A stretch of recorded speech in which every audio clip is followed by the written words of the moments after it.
India 9 बजे की शुरुआत आज की सबसे बड़ी खबर से। ललित मोदी को है दाऊद इब्राहिम से जान का खतरा। ये बात कह रहे हैं आईपीएल के पूर्व कमिश्नर ललित मोदी के वकील महमूद आबदी, जो इस समय एक प्रेस कॉन्फ्रेंस को संबोधित कर रहे हैं। ये सनसनीखेज दावा किया है उनके वकील महमूद आबदी ने अब से थोड़ी देर पहले, और ये प्रेस कॉन्फ्रेंस मुंबई से इस वक्त जारी है। ललित मोदी अभी भी भारत में नहीं है, विदेश में है, और उनके वकील महमूद आबदी ने मुंबई से प्रेस कॉन्फ्रेंस करते हुए विदेश मंत्री सुषमा स्वराज की मदद से ललित मोदी के पुर्तगाल जाने के मुद्दे पर सफाई दी है और कहा है कि जब से ललित मोदी ने कोची आईपीएल टीम में सुनंदा पुष्कर की हिस्सेदारी का खुलासा किया, स्वेट इक्विटी का खुलासा किया, तभी से सिक्योरिटी एजेंसीज उनके पीछे पड़ गई।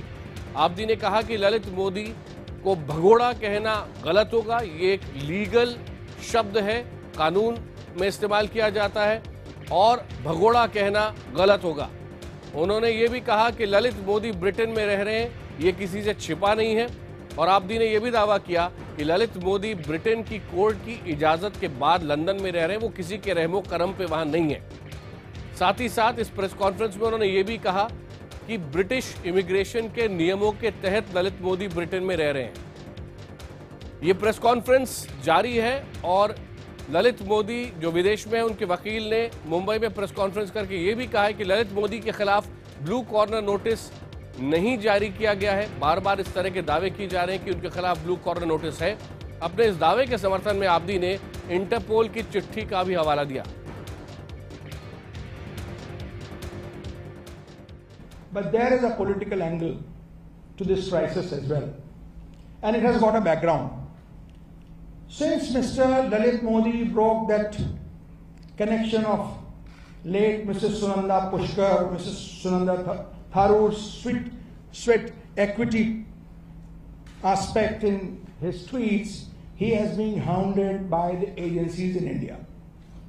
So much so that despite the confirmation by the Indian security agencies, including Mumbai Police, Intelligence Bureau, I'll share those documents with you, his security was abruptly withdrawn. Security of his own self and his family members. I have got those letters. I will read it out for you once. अभी आप सुन रहे हैं महमूद आबदी, जो ललित मोदी के वकील हैं, वो ये लाइव प्रेस कॉन्फ्रेंस कर रहे हैं, जिसमें उन्होंने ये बात कही है कि ललित मोदी के ऊपर लगातार हमले किए जा रहे हैं, लेकिन उनका बचाव करने के लिए मैं आपके सामने आया हूं।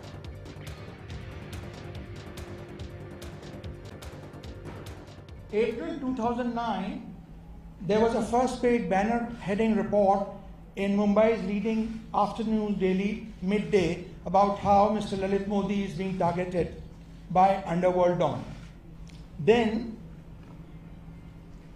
I have got these papers through my RTI application to Mumbai Police. On 15 June 2010, there is a noting in Mr. Lalit Modi's security file saying that Dawood Ibrahim gangsters are found actively following movements of Lalit Modi, Commissioner IPL. This is in June 2010, 15 June. Commissioner IPL and his family members.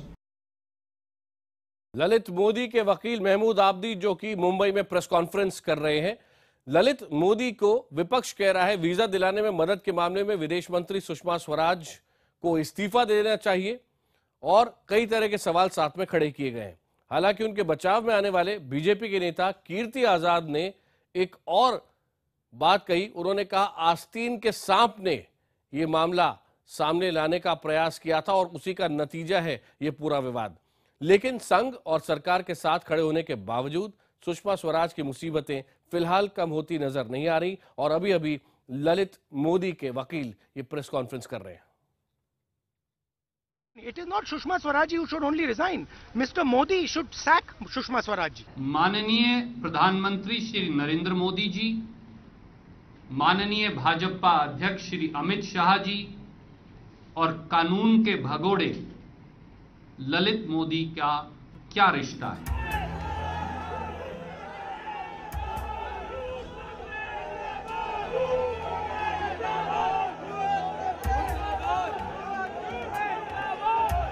1 साल से केंद्र की सत्ता पर काबिज नरेंद्र मोदी सरकार में पहली बार किसी पर जैसे ही उंगली उठी, ताक में बैठी कांग्रेस ने इसे लपक लिया।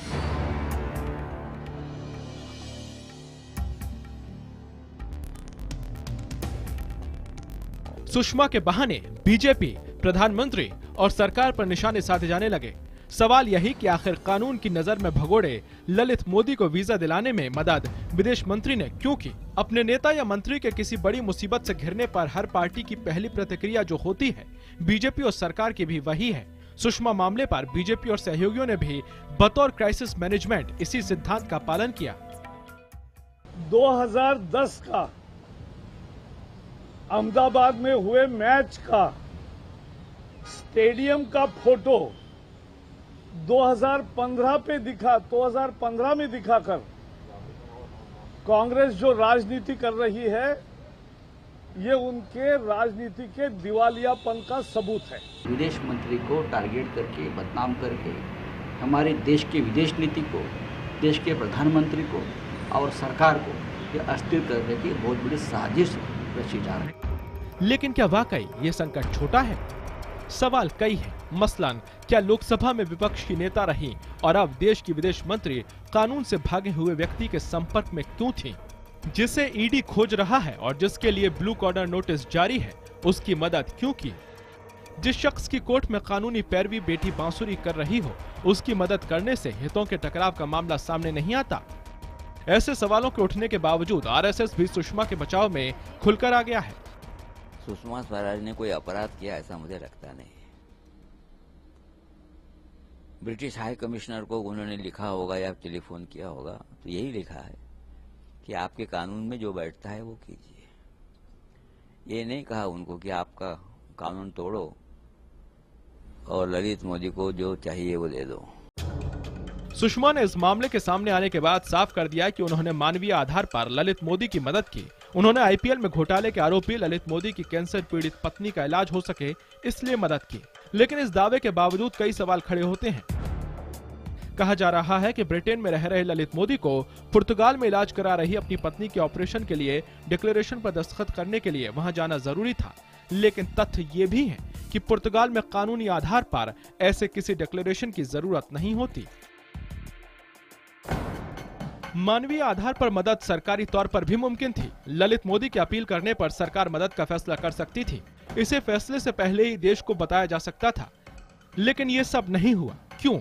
ब्रिटिश हाई कमिश्नर से बात करना, वहां के एक सांसद से बात करना और उसके बाद चिट्ठी लिखना, इससे ऐसा नहीं लगता कि ललित मोदी जितना मदद पाने के इच्छुक थे, उससे ज्यादा मदद करने को तैयार थी सुषमा। इस पूरे मामले पर बीजेपी के भीतर भी अंदरूनी लड़ाई सामने आने लगी है। बीजेपी नेता कीर्ति आजाद ने पहले ही इस मामले के सामने आने को आस्तीन के सांप की करतूत करार दिया, तो बिहारी बाबू कुछ नहीं बोलकर भी बहुत कुछ बोल गए।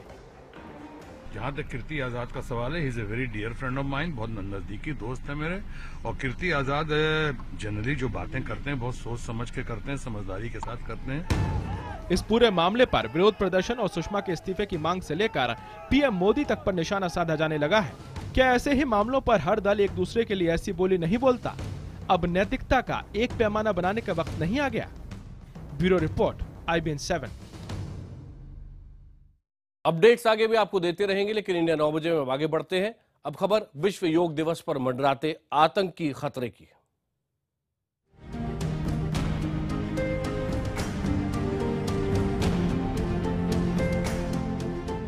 21 जून को साकार होगा प्रधानमंत्री नरेंद्र मोदी का सपना। 21 जून को पूरी दुनिया मनाएगी विश्व योग दिवस।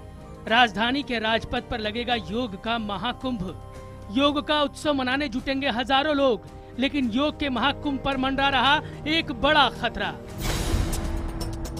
सरहद पार बैठे आतंकियों ने रची एक नापाक साजिश विश्व योग दिवस के मौके पर दहशत फैलाने की। साजिश योग दिवस पर राजधानी दिल्ली में आतंकी हमले की। इस बार बेहद खतरनाक हैं आतंकियों के मंसूबे। हमले को अंजाम देने के लिए देश के सब दुश्मनों ने मिला लिया है हाथ। लश्कर, जैश-ए-मोहम्मद और हिजबुल मुजाहिदीन ने मिलकर बनाया हमले का मास्टर प्लान। खुद आतंक के आका हाफिज सईद ने रची है पूरी साजिश। हमले के लिए आतंकियों को दी जा चुकी है पूरी ट्रेनिंग। सीमा पार से घुसपैठ की ताक में बैठे हैं देश के दुश्मन। उन्हें इंतजार है सही मौके का, ताकि विश्व योग दिवस पर देश को दहला सके। देखिए विश्व योग दिवस पर आतंकी साया। 21 जून को पूरी दुनिया योग करेगी। सब एक साथ विश्व योग दिवस मनाएंगे। प्रधानमंत्री मोदी समेत तमाम मंत्री और नेता 21 जून को योग करेंगे। राजधानी दिल्ली में राजपथ पर सुबह सवेरे हजारों लोग जुटेंगे योग के महाकुंभ में शामिल होने के लिए। लेकिन इस महाकुंभ पर आतंक का साया मंडरा रहा है। सीमा पार बैठे आतंकी सरगना हाफिज सईद ने विश्व योग दिवस के दिन देश को दहलाने की नापाक साजिश रची है। हाफिज के नेतृत्व में लश्कर तैयबा, जैश-ए मोहम्मद और हिजबुल मुजाहिदीन जैसे खतरनाक आतंकी संगठनों ने मिलकर हमले की तैयारी की है। सरहद पार चल रहे टेरर कैंप में 4 खूंखार आतंकवादियों को हमले की पूरी ट्रेनिंग दी गई है। क्या है हाफिज सईद का मिशन योग दिवस? देखिए हमारी ये खास पड़ताल।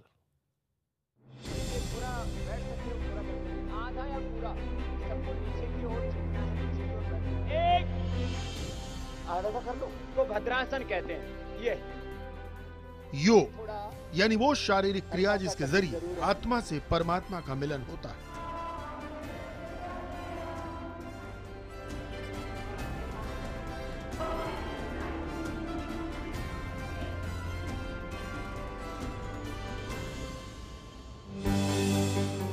योग के सबसे बड़े ब्रांड एम्बेसडर हैं प्रधानमंत्री नरेंद्र मोदी। प्रधानमंत्री के दिन की शुरुआत योग से ही होती है और उन्हीं की कोशिशों का नतीजा है विश्व योग दिवस।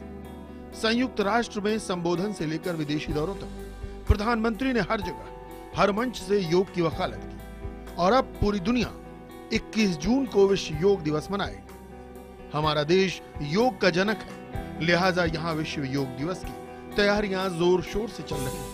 बैठक तो सब लगा सकते हैं। चलिए ऐसे कीजिए, ये पहला अभ्यास, घुटनों को मजबूत बनाते हैं। हर शहर हर कस्बे में 21 जून को योग करने की तैयारी की जा रही है। विश्व योग दिवस पर सबसे बड़ा आयोजन होगा देश की राजधानी दिल्ली के राजपथ पर। 21 जून को राजपथ पर तमाम मशहूर हस्तियों के साथ साथ हजारों लोग सुबह सवेरे जुटेंगे।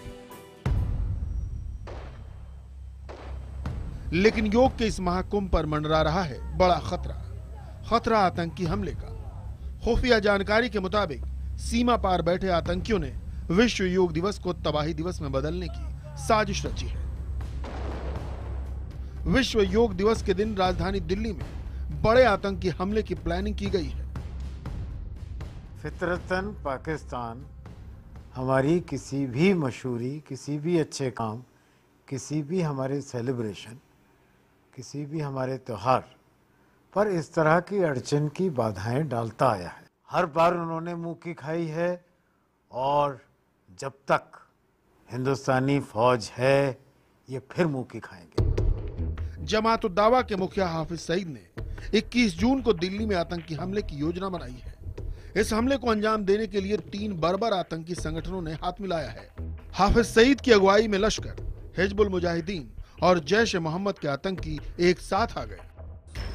खुफिया सूत्रों के मुताबिक हमले की रणनीति तय करने के लिए हाफिज सईद ने 1 जून को पाक अधिकृत कश्मीर के मीरपुर में लश्कर, जैश और हिजबुल के कमांडरों के साथ बैठक की। इस बैठक में विश्व योग दिवस के दिन आतंकी हमले की पूरी रूपरेखा तैयार की गई। जानकारी के मुताबिक 21 जून के हमले के लिए 4 विशेष आतंकियों को कड़ी ट्रेनिंग दी गई है। इन आतंकियों को भारत में घुसपैठ कराने का जिम्मा हिजबुल मुजाहिदीन को सौंपा गया है।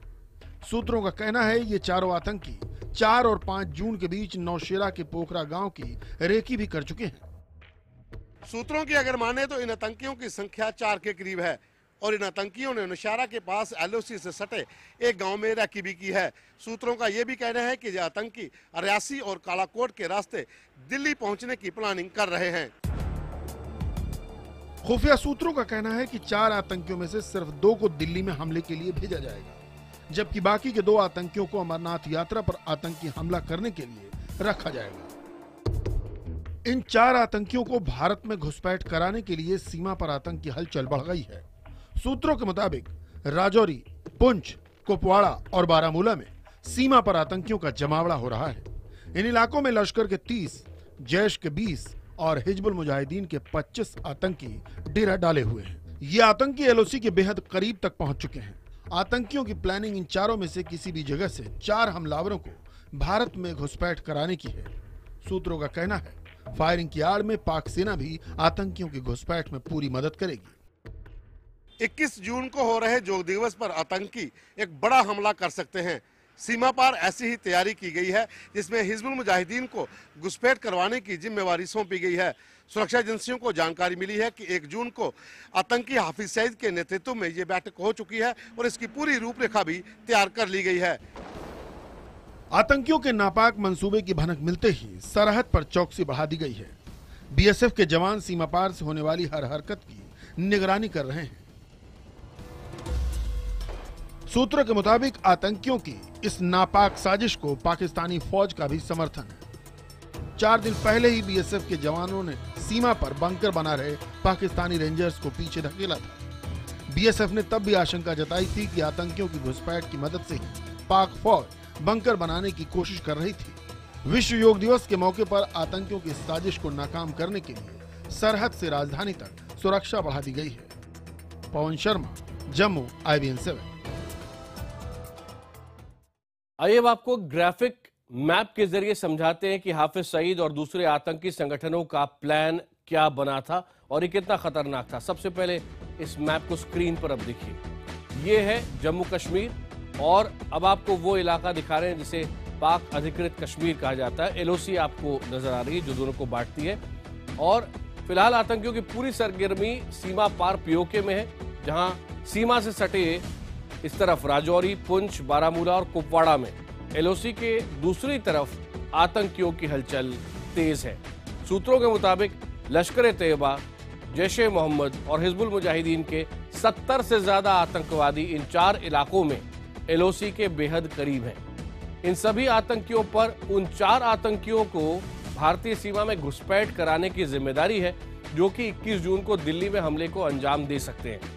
अगर ये चारों आतंकी घुसपैठ करने में कामयाब रहे तो LOC पार करके ये भारतीय सीमा में कालाकोट वहां पहुंचेंगे जो आपको मैप नजर आ रहा है और कालाकोट से आगे रियासी पहुंचेंगे। रियासी में जो ओरिजिनल प्लान था वो ये कि आतंकवादी जो 4 अंदर पहुंचते वो 2-2 के गुटों में बंटकर यहां से 2 आतंकी दिल्ली के लिए जाते वहां हमला करने के लिए और 2 आतंकी अमरनाथ यात्रा पर आतंकी हमले को अंजाम देने आगे बढ़ जाते। दिल्ली पहुंचने के बाद 2 आतंकी विश्व योग दिवस के आतंकी हमले को अंजाम देने की कोशिश करेंगे। ये ओरिजिनल प्लान बना था। ये है विश्व योग दिवस पर दिल्ली समेत पूरे देश को दहलाने का आतंकियों का टेरर प्लान। हालांकि अब इसकी जानकारी सार्वजनिक हो चुकी है तो इसका प्लान B या C भी उन्होंने तैयार कर रखा होगा। हालांकि सीमा पर हमारी फौज की मुस्तैदी और सीमा के भीतर सुरक्षा एजेंसियों की चौकसी को देखते हुए तय है कि आतंकियों का ये प्लान सिर्फ प्लान बनकर रह जाएगा। इंडिया 9 बजे में आगे बढ़ते हैं। पाकिस्तान के पूर्व राष्ट्रपति जनरल परवेज मुशर्रफ ने प्रधानमंत्री नरेंद्र मोदी पर हमला बोला है। IBN 7 से एक्सक्लूसिव बातचीत में उन्होंने कहा कि मोदी मुसलमानों को दबाना चाहते हैं और यही वो पाकिस्तान के साथ भी करना चाहते हैं। आपका प्राइम मिनिस्टर जिसकी क्रीडेंशियल्स क्लियर हैं, क्रीडेंशियल्स उनके वो RSS के बहुत बचपने से मेंबर है, तो वो एक उनकी हिंदू डोमिनेशन में वो बिलीव करते हैं, मुसलमानों को डोमिनेट करने में बिलीव करते हैं। उस पॉलिसी को आगे ले जाकर वो पाकिस्तान को डोमिनेट करना चाहते हैं। जब वो इतनी एग्रेसिव किस्म की चीज़ें करेंगे, लाइन ऑफ कंट्रोल को एक्टिवेट करेंगे और हमारे अंदरूनी हालत में जो मुदाखलत हो रही है उसको, उसके लेवल को, पिच को बढ़ाएंगे तो हम भी रिस्पॉन्ड करेंगे। हम कोई चूड़ियां पहने नहीं बैठे हैं। मुशर्रफ ने IBN 7 से एक्सक्लूसिव बातचीत में कश्मीर मुद्दे को भी उठाया। सर्टेनली देखें, आप दुनिया में जहां कहीं भी इंसर्जेंसी आप कहें या फ्रीडम स्ट्रगल कहें, कोई अपराइजिंग कहें, उसका हमेशा पूरी दुनिया में यही है कि एक उसको टेररिस्ट कहेगा, दूसरा कहेगा फ्रीडम फाइटर है। ये कोई नई बात नहीं है। यहाँ कश्मीर में जो लड़ रहे हैं आप उन्हें टेररिस्ट कह रहे हैं, हम तो उन्हें मुजाहिदीन कहेंगे। वो तो अपनी फ्रीडम के लिए लड़ रहे हैं। यूनाइटेड नेशंस ने उन रिकॉग्नाइज किया हुआ है ये डिस्प्यूट, तो इसमें क्यों आप अगर नहीं कर रहे हैं तो ये आप गलत कर रहे हैं। पाकिस्तान के पूर्व तानाशाह परवेज मुशर्रफ ने यह भी कहा कि पाकिस्तान किसी से डरने वाला नहीं है और कहा कि पाकिस्तान के लोगों ने चूड़ियां नहीं पहन रखी हैं। जब वो इतनी एग्रेसिव किस्म की चीजें करेंगे, लाइन ऑफ कंट्रोल को एक्टिवेट करेंगे और हमारे अंदरूनी हालत में जो मुदाखलत हो रही है उसको, उसके लेवल को, पिच को बढ़ाएंगे, तो हम भी रिस्पॉन्ड करेंगे। हम कोई चूड़ियां पहने नहीं बैठे हैं, इसीलिए मैंने कहा, और इसीलिए मैंने कहा कि फोर्स अगर है वो, क्योंकि आप फोर्स ही की धमकी आप लोग देते हैं, हिंदुस्तान की तरफ से आती है, तो उसकी जवाब में हम भी देते हैं। फिर भारत को गीदड़ भभकियां देते पाकिस्तान के पूर्व राष्ट्रपति परवेज मुशर्रफ। इंडिया 9 बजे में बात दिल्ली की, जहां पूर्व कानून मंत्री सोमनाथ भारती और उनकी पत्नी का घरेलू झगड़ा आज फिर सुर्खियों में रहा। महिला आयोग की अध्यक्ष बरखा सिंह ने उनकी पत्नी के साथ प्रेस कॉन्फ्रेंस की, लेकिन उनकी मां को मिलने का वक्त बरखा सिंह ने नहीं दिया। उधर सोमनाथ ने बरखा शुक्ला पर घर तोड़ने का आरोप लगाया है।